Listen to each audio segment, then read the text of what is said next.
I'm talking to Matthew Roche from the Power BI Customer Advisory Team. He's going to talk to us about building a data culture. We're going to talk about community, and we're going to talk about work-life balance. That's coming up.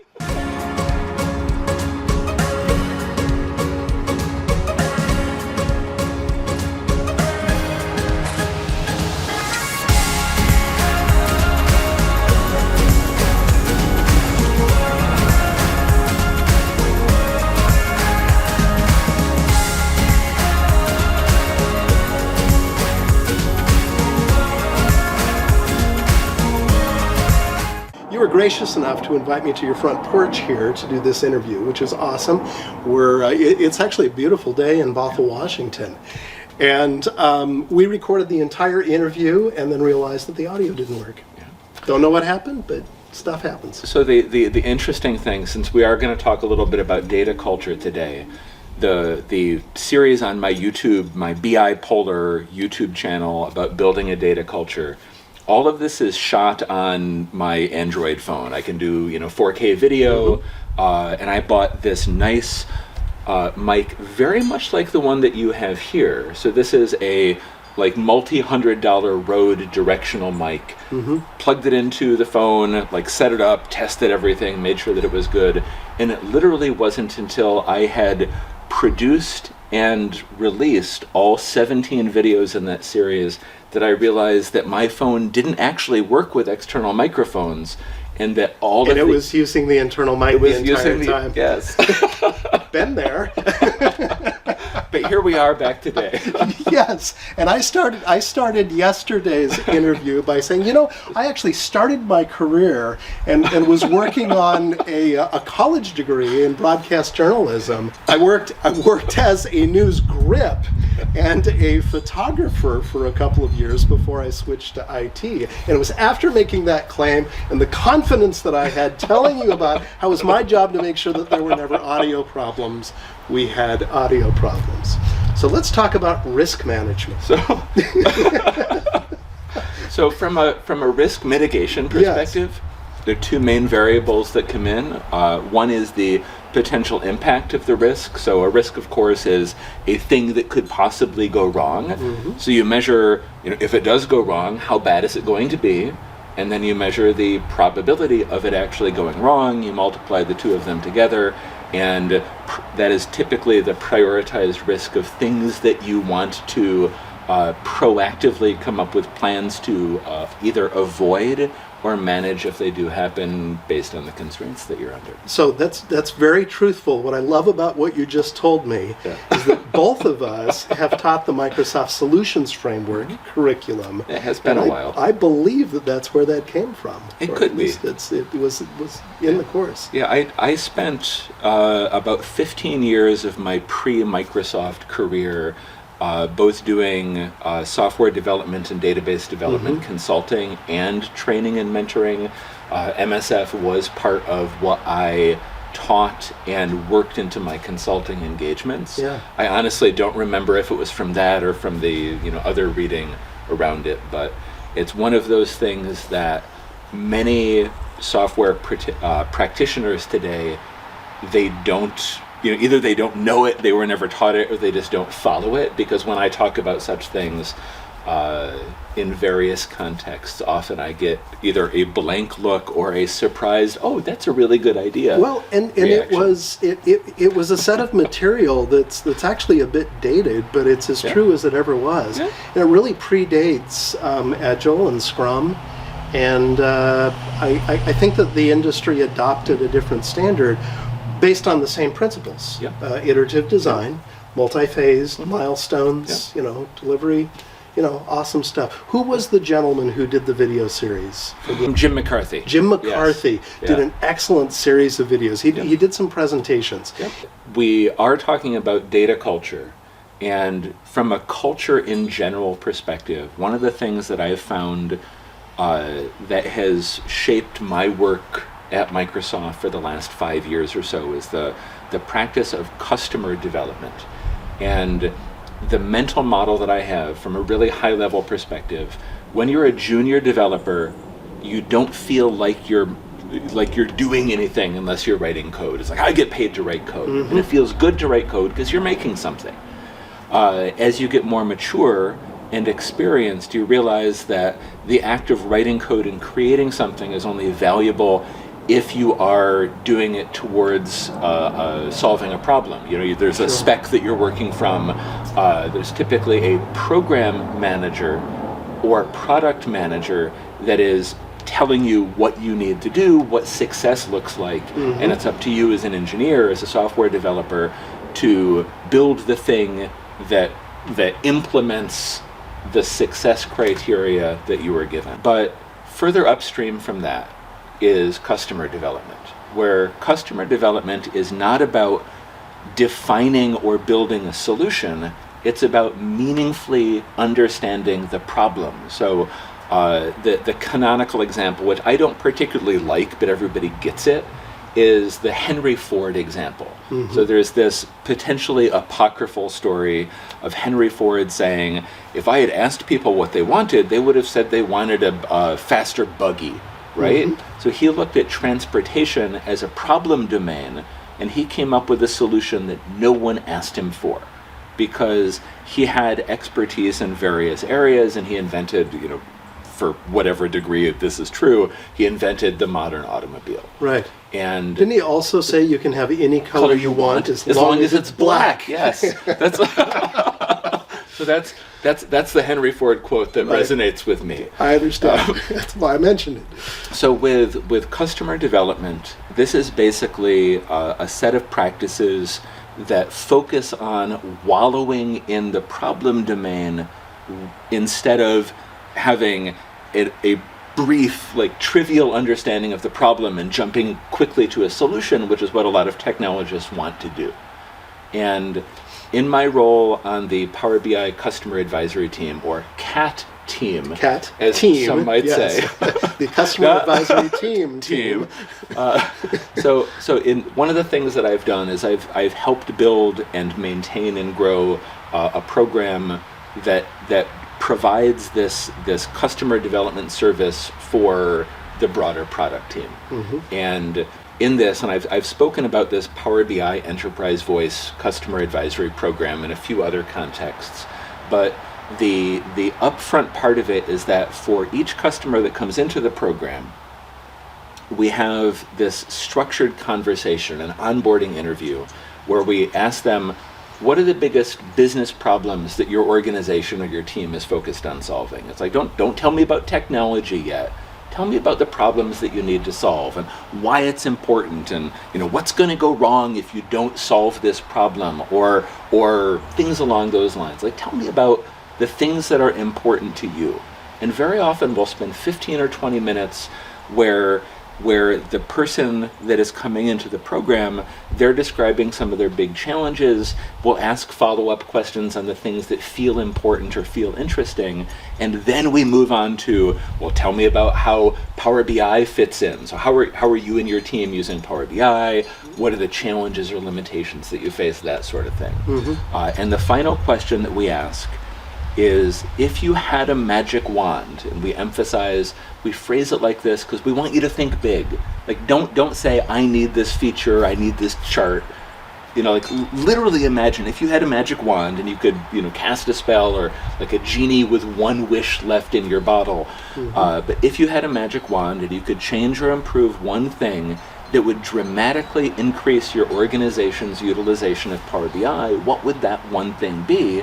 And some of them do ask for features, but after having a few hundred of these conversations, a trend emerged, a signal coming out of the noise, that there were both tactical and strategic aspects of data culture as a fundamental problem.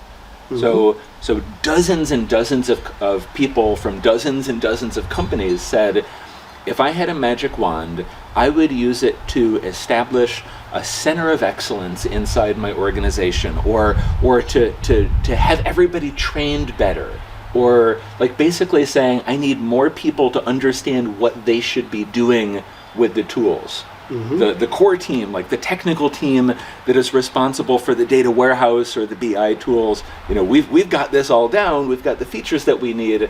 We just need more people to use them. And from a strategic perspective, people talked about how they needed to build a data culture. They needed the support from their executives to fund the training or to fund the Center of Excellence, or to get people to stop printing out Excel workbooks or exporting to Excel and doing everything offline. Like, they recognized that they needed to change the way that people thought about working with data, because their users were still in the faster, buggy world, and they needed to say, come drive this car that we're giving you.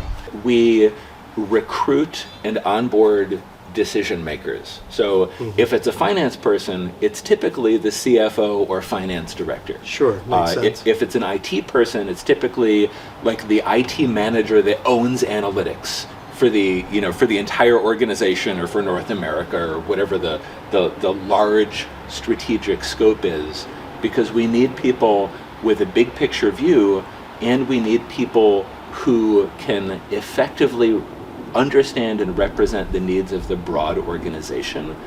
Enterprise Voice, as the name of this program, was deliberately chosen as a foil for what Ideas does, because the Power BI product team has always had this amazing culture and muscle to listen to what it is that the people working day to day with Power BI are doing and what they need. But where you might get thousands of votes on the Ideas site for adding a secondary y-axis to this particular chart type, right? What that site was not saying was, what do I need to run an organization with thousands or tens of thousands of users working with Power BI every day? Yeah, that makes perfect sense. And because one of them is quantitative and the other one is qualitative, we needed different approaches. But basically, by spending the time to understand not what do people ask for, but instead, what are they doing today, and where do they feel pain doing what they're doing today? This is really at the core of customer development as a discipline, and it's something that most technical people and even most commercial software teams, they don't effectively do today, because they want to build something. And the time that you spend truly understanding the problem, it still today feels like it's not the valuable time that I could have defining a solution, which I believe is a false dichotomy or a false belief. Now, you led a series, you presented a series of 17, I believe, video segments on building a data culture in business. Great stuff, good presentation, great production quality. It's really nice to watch. On my cell phone, in my office, but really? But sure, oh yeah. but I mean, really, it is a very good presentation. I've watched most of it. I've used some of it for reference. Lately, I've been working with some enterprise customers, large companies where we are talking to executive leadership, and we are having bigger conversations about retooling their platform, helping them define and manage data governance ahead of using technology and tools to build new reports and data warehouses and things like that. I've used this series to kind of help structure some of my presentations. How did that start? It started with Enterprise Voice. So literally at this point, I think that we've completed just shy of 500 one-hour interviews, and they're like we take these really detailed notes, we record them. They're like a body of knowledge that the Power BI product team can use for a product development or for a variety of product development activities. But for me, what I saw, first of all, was that this wasn't a needle that I could move by building a feature or shipping a feature. But I saw these trends emerging, and I saw that customers that were struggling to build a data culture to effectively get the return on the investment that they needed from their data platform and their BI tools that there were common patterns of success and challenge, and essentially it was like Christmas time of 2019, so like end of calendar year 2019. I had planned, and this is going to be like, I laugh about this almost every week. I had planned the 12 days of data culture. I was going to record. It would have been a great theme. It would, and I had this in mind that I would be able to sit down and record 12 quick videos. I knew what I wanted to say, and I would release them over 12 days, like 12 days of Christmas. Wouldn't that be great? And I wish you would have done it. Well, if you look at the YouTube channel, you will notice that first of all, the last one I think was released in October or November of 2020. But just everything went to shit, and for me, everything went to shit before the pandemic, so I can't even blame COVID. But it was just one of those things where, I'm going to do this really simple thing, and it wasn't the case. Well, I can relate to that. First of all, you've obviously you've had a lot of passion for this, and you've worked very hard. But I understand having ambitions to, create an entire series, and you get 3/4 of the way through it, and gosh, I've got work and I've got family and. No. I know that there's not, because Bothell isn't in Marysville. Well, yes, and if I would have read the entire, it's autocomplete. So are you using Google Maps? Yeah, I am using Google Maps because I have an Android phone. No, that's good. Google Maps is, as far as I'm concerned, the pinnacle of navigation technology, and it makes it really fucking hard to make that kind of mistake. Just saying. We'll blame it on the recent Android update. I'm going to say that the problem exists between the user and the on-screen keyboard. Absolutely. Years ago when I was doing full-time training and teaching classes on subjects that I really didn't have that much experience with, my director pulled me into his office and he said, I was teaching SQL Server admin classes with very little admin background, and he said, Paul, you're a very transparent person. He said, so I wanted to talk to you about self-effacing behavior. Was he going to encourage it or discourage it? He was discouraging it because I was admitting to my students that I really didn't have a lot of experience with what I was teaching. Yeah. That's my tendency. And coming from a similar background with similar experiences, anytime that a training manager told me, Matthew, be less honest, that was a real red flag. So I was able, as a dedicated learner and good explainer, I was able to be very effective in helping people do things that I had never done in the real world. But coming from a position of honesty, like being my authentic self, was the key part of that. And anybody saying, There's a balance. You can also let him know that as someone at Microsoft who was part of the team that said that you should be a Microsoft recognized fast track solution architect for Power BI based on your success working with enterprise data solutions and large customers, that this level of honesty and the experience and maturity and confidence that is necessary to say to a billing customer that you may not have the experience that this sales person might want you to have, that this is a key part of what makes you the rock star that you are, and that shame on him. That's very close to the conversation. So beyond the series of videos that I recorded for my YouTube channel, Melissa Coates, who is a data platform MVP and one of my personal heroes in this space, sequel chick.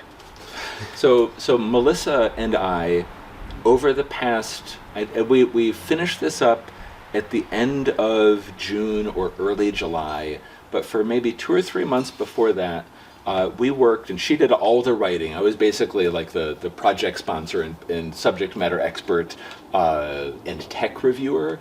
but she did all of the writing for the Power BI adoption roadmap. This is a recently released set of official guidance from Microsoft. I've used it several times. It's an excellent document. That combines. It's a very thick document. It would be about 150 pages if it were printed, which is one of the reasons why we wanted it to be part of the guidance documentation, so that it is more easily searchable and consumable in a variety of different formats. It's on docs.microsoft.com. But this is another output of what we've learned both from our collective experience being seasoned data platform professionals, and from the specific things that we've learned through Power BI Enterprise Voice and the work that we've done with large enterprise Power BI customers. Seeing what works and what does not work just keeps increasing. Yeah, agreed. We've been talking about community, and community. I think we collectively understand what the term means, but I think it also means different things to different people. What does community mean to you? So from an academic perspective, if I had to define community, I would say that it is a group of people that are brought together by a common activity or interest or behavior. So, like a neighborhood is a community, a sports club is a community, a group of people that follows a specific heavy metal band around the world is a community. But it's defined by the things that tie a group of people together. And for me, the community that has made the biggest impact in my life is that Microsoft data platform community, overlapping with the Microsoft certified trainer community that you and I both spent a lot of our career as part of. So I am no longer an MCT, but I could not be where I am today if I had not been an MCT for nearly 20 years. An important stepping stone in your career. And I wouldn't even think of it as a stepping stone. It was an important place for me to incubate, because I learned things, I learned behaviors, I made connections, I made friendships, I built a network, and that networking to me is the most valuable and important reason why people should join a community. At so many points in my career, there have been places where I was doing something because it was part of my current job, and someone that I didn't know, or someone that I didn't know that they were paying attention, they saw me doing something and doing it well, and they said, "Wow, that's great, Matthew. This is really good work. Can you come and do that for me?" And whether it was this amazing Jeff Lunsford. So Jeff, if you're ever watching this, I never forget the difference that you made and the opportunities that you gave me back in the 90s. But when I was in my first job as an MCT, like staff trainer, not the best culture that I was working within. And I took a couple classes from Jeff, who was a contract trainer. Like, he was the local rock star. And he came in to teach classes because the training center I was working for didn't have anyone certified to teach them. And he was like, I attended a couple classes from him, asked good questions. He saw how I approached problems and so on. But he also came in and watched me teach a couple times. And he basically poached me away from the training center that I was working for. And that general pattern of you do something well and you do it where people can see you, they notice you and they bring opportunities to you. There have been at least 6 or 8 times in my career that this has happened, and it's changed my life for the better. And once I recognized it, I started seeing it everywhere, not just for me, but for more and more people that were part of my professional network. And if you're part of a community and you're not an asshole, then people can see you and the way that you contribute and the way that you interact, the way that you help others and answer questions and solve problems, and the opportunities organically come because of that. And if you're part of a community and you are an asshole, it's even better because people can see you and they can avoid you and not invite you to do more things. And they know who that person is. Yes. For good or bad. I sense that you have a need to share, a need to give by contributing to the community. I sense that. Am I right? Is that a need? Do you need to share with others? So is that fulfilling? I don't know if I would have reached this conclusion without your prompting. But whether or not there is a need or a drive for it, it's something that I invariably find myself doing, and I don't want to say like, oh, I'm like this altruistic blah blah blah, but there is something very, very deeply fulfilling about being able to give a little bit to make a big difference. If I can spend 5 minutes and save you a day, if I can spend a day and save you a month. If there's something that I can do, there's like this gift that I can give, that by the act of giving it, it does more for you than it would do for me if I didn't give it, if I kept it for myself.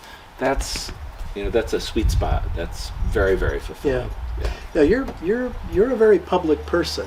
We were talking about honesty earlier, and I think that by extension, honesty, transparency, there's a fine line there. Some people prefer to be very private.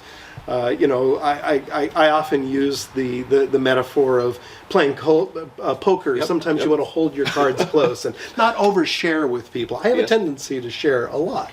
You have a tendency to share a lot. You shared things about your hobbies. You love to cook. You take care of cats. You love to sword fight. You follow a heavy metal band. I mean, you're out there and people know who you are. And I think that lends itself to you being very genuine as a person. So where's the line between being, being out there in the public world and being private and protecting yourself? Again, wasn't expecting the question, so I need to think about this. As a pre-answer, the thing that I found is that if I try to be someone other than who I am, I can't create, I can't produce. So if you read my blog, it's obvious that it's my voice coming through. My written voice and my you talk about your relationship with your teenage kids, you talk about your hobbies. So for me that the transparency is the parts of myself that I am comfortable with. And as I age, which I've done a lot of recently. We're all in this together. So as I age, there's more of me that I understand, that I'm comfortable with, so there's more that I share. But generally, if there is, like first of all, like family and so on, obviously the fact that I have a family is public, but all the details, nope. Good. That's a line. Okay, and I love what you just did there. And I re-listened to a presentation you did for it was a Women in Technology event. I remember right at the beginning of that, you said, look, this is who I am. I use language, all right? It's how I express myself. I get emotional publicly, and it's part of who I am. And I love that kind of transparency and honesty. I have been away from the classroom for 15 years at this point. So I haven't been like a full-time trainer for at least 15 years. That's the number of swears per day or swears per work hour has grown up there. But the things that I share are the things that I'm comfortable with. The things that I don't share, the things that will remain private, are the problems that I don't have solutions for. Even though I don't want to go too far down this path, the last time that I had a drink was October 4th of 2015. Good for you. And after that, I was really comfortable saying, it's like, look, I have a drinking problem. That's why I don't drink anymore. But before that date, even for the years leading up to my stopping, that I didn't, that I didn't stop when I knew that I had a problem. I would not, it wasn't a conversation that I was comfortable having, even with people very close to me. And to be fair, very few people had any idea that I had a drinking problem, or that I had a problem to the extent that I believe that I did. Once the problem is solved, it's really easy to talk about, right? So it's like, oh, here's a problem that I had. If you have a problem like this, you can do it too. That's a valuable conversation, and it's one that I'm eager to have. It's why I'm open about, about some of the challenges in my life, whether it's mental health or something else. But for there's something that I'm still struggling with, the struggle itself, I'm just not comfortable having it in public, because I need that safe space to do the hard things that I don't yet know what I need to do before I'm willing, or before I'm able to go out and have the more open conversations. Sure. Sort of circling back to the community aspect of things, there is a gentleman, and Chris from Warrior Radio, I assume you will never see this, but there's a Scottish guy who is part of the Manowar fan community. And in 2011, when I had gone to Birmingham, UK to see Manowar's first show in the UK in I think it was 17 years at that point, they hadn't played England forever. Yeah. So I had gone over, it's damn right I'm going to be there. And he had brought for me for the show a bottle of gin and a bottle of tonic, because he knew from our online interactions on the Manowar fan forums, he knew that this was my drink of preference. So after the show, we hung out, and I went through a liter of gin and a liter of tonic, and he told me about how he'd been almost 30 years without a drink, and he had friends who had died, and so on and so forth, and his absolute rock and roll soul, so hardcore, partying heavy metal, into the pit, take no prisoners personality, in a community where the abuse of alcohol is part of the culture, like rock drink and so on and so forth. But he was both giving and open, but not partaking himself, and it didn't slow him down at all. That made an impression, and that was part of the thought process that led to my choosing life, led to my giving up. What you thought? Or so I thought.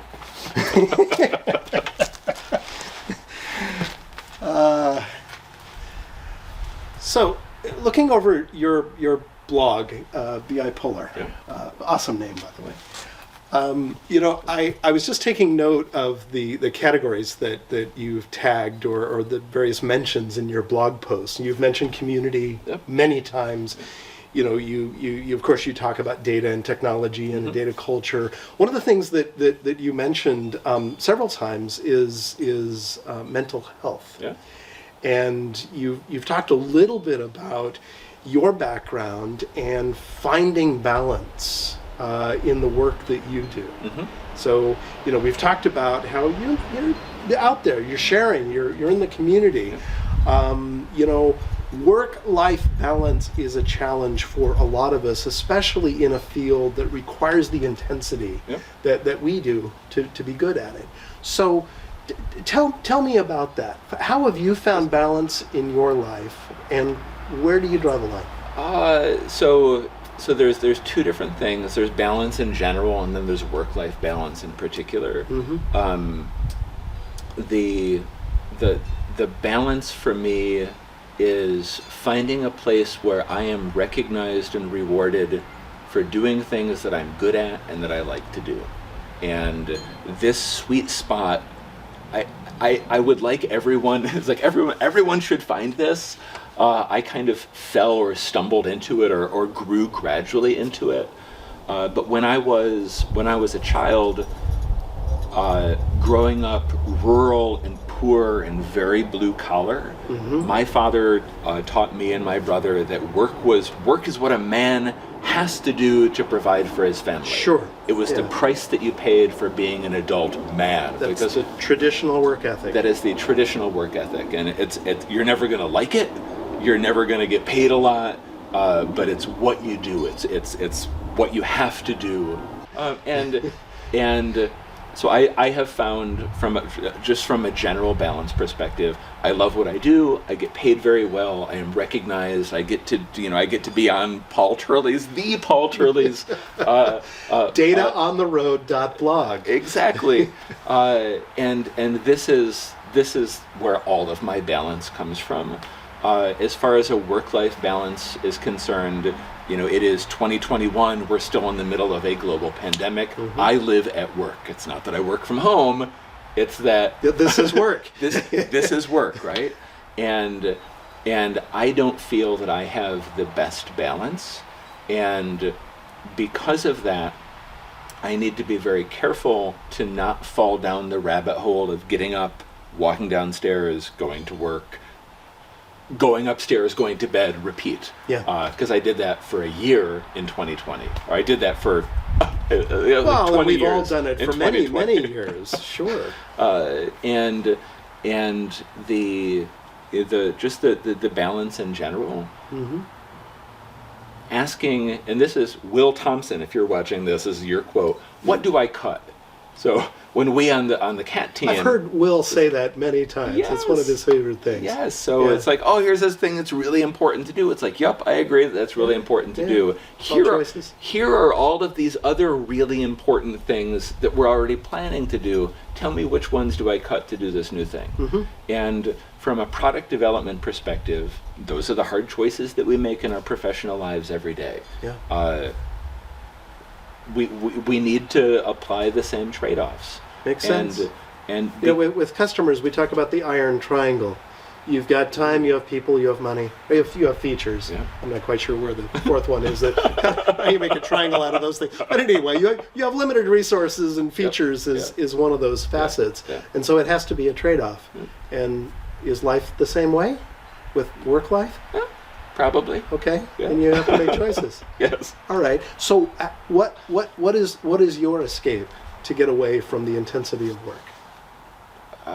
So I do sword fight. I used to do sword fighting. Now I do. It was a rhetorical cutting question things because with we swords. talked about this yesterday. I go out back when there were concerts. The cathartic, consensual violence of a heavy metal concert is music to my ears and therapy for my soul. So just there's things that you can't do effectively during a pandemic that those are the things that I do. Yeah, which is why you described the heavy metal concert experience to me yesterday. It almost brought tears to my eyes. How this form of violence, was so soothing and such an effective release. Yeah. And I get that. I mean, I think that kind of categorically, I grew up in a very traditional family where my parents had very little tolerance for that loud rock music. I mean, I love my parents, but I'm not into heavy metal, but I've been into various forms of dance music and rock and roll and popular music, and I understand how that can be a release. Yeah. But I mean, so describe that just a little more for me. So you found that. So picture a club or picture a stadium. Yeah. And it is packed shoulder to shoulder, like the floor of the venue is packed shoulder to shoulder with people so tight that you couldn't fall down if you wanted to. Where at the end of the show, your upper body is so drenched in sweat that you can take your shirt off and wring it out and make a puddle on the floor, but your lower body is dry because there just wasn't any space for the water to get down there. Okay, all right. And you're at the front row, and the stage, the band, the music, the experience is right in front of you, and behind you, there's thousands or sometimes tens of thousands of people that want to be where you are, or that are pushing and shoving, and there's this giant seething mass of humanity, and you know that you're there for the same reason. You know, you have the same motivation. Everybody knows all the words. Everybody knows the songs. Everybody is so excited to be there. And there's a truth and an honesty as you're fighting, you know, because there's people grabbing your shoulders, trying to pull you back from the barrier. They're pushing, they're shoving, they're hitting, they're kicking, or they're just caught up in the fluid motion of the crowd.